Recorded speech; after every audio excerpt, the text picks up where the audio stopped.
भाजपा तब तक नहीं चुनाव हार सकती है जब तक नॉर्थ और वेस्ट की जो 260 सीटें वो जीते हुए हैं उसमें कम से कम 80 या 100 सीट न हारें। अब अगर भाजपा को नॉर्थ और वेस्ट में 100 सीट हारना है तो कैसे हार सकते हैं? 5 पार्टियां हैं जिनका स्ट्राइक रेट मिनिमम 30% होना चाहिए। कई लोगों को लगता है सिर्फ कांग्रेस से हो जाएगा, ऐसी बात नहीं है। कांग्रेस और भाजपा का जो मुकाबला है वो समझो 250 सीटों पर है, इंक्लूडिंग साउथ। लेकिन कांग्रेस का स्ट्राइक रेट बीजेपी वो सिंगल डिजिट में है। कांग्रेस के जो 50 एमपी जीते हैं वो भाजपा के खिलाफ नहीं जीते हैं। कांग्रेस के 50 एमपी का बड़ा हिस्सा केरल से है, तमिलनाडु से है और पंजाब से है। यहाँ पर वो भाजपा से लड़कर नहीं जीते हैं। जहाँ पर भी भाजपा से उनकी लड़ाई थी वो सब जगह भाजपा जीती है। इसके साथ साथ दूसरी बड़ी पार्टी एसपी उत्तर प्रदेश में 80 सीट है, एसपी सिर्फ 5 सीट जीती। उसकी वजह से भाजपा का स्ट्राइक रेट ज़्यादा है।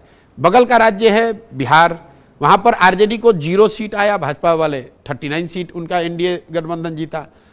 और फिर महाराष्ट्र जहां 48 सीट में भाजपा ने करीब करीब 41 सीट 48 में वो जीते।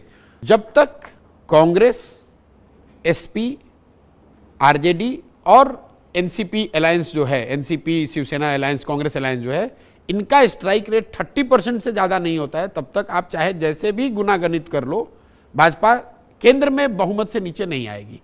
मोदी जी की ताकत ये नहीं है कि वो बहुत बड़े ओरेटर है। मोदी जी की ताकत ये नहीं है कि वो हिंदुत्ववादी सारी शक्तियां उनकी मदद करें। मोदी जी की ताकत ये है कि जो 45 साल का उनका एक्सपीरियंस मिक्स है।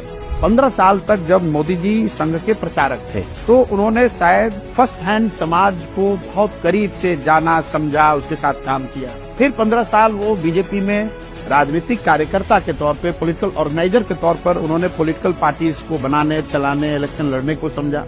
फिर करीब 15 साल एडमिनिस्ट्रेटर के तौर पे, पहले चीफ मिनिस्टर और प्रधानमंत्री। अगर आप इस 45 साल के एक्सपीरियंस मिक्स को साथ में कर दें तो देश में बहुत कम लोग होंगे जिसको इस तरह का डाइवर्स एक्सपीरियंस होगा। लोगों को लग रहा है कि ये टीवी पे ऐड आ रहे हैं या बहुत प्रचार चल रहा है या मीडिया पर कब्जा कर लिया इसलिए मोदी जी की ताकत है, ऐसा नहीं है। वो क्या पब्लिक सुनना चाहती है ये सेकंड गेस मोदी जी इसलिए कर पा रहे हैं कि उन्होंने 45 साल समाज, राजनीतिक कार्यकर्ता के तौर पर, सामाजिक कार्यकर्ता के तौर पर, एडमिनिस्ट्रेटर के तौर पर अपना समय बिताया है। बिना इस प्रयास के आप इस तरह की क्षमता नहीं डेवलप कर सकते।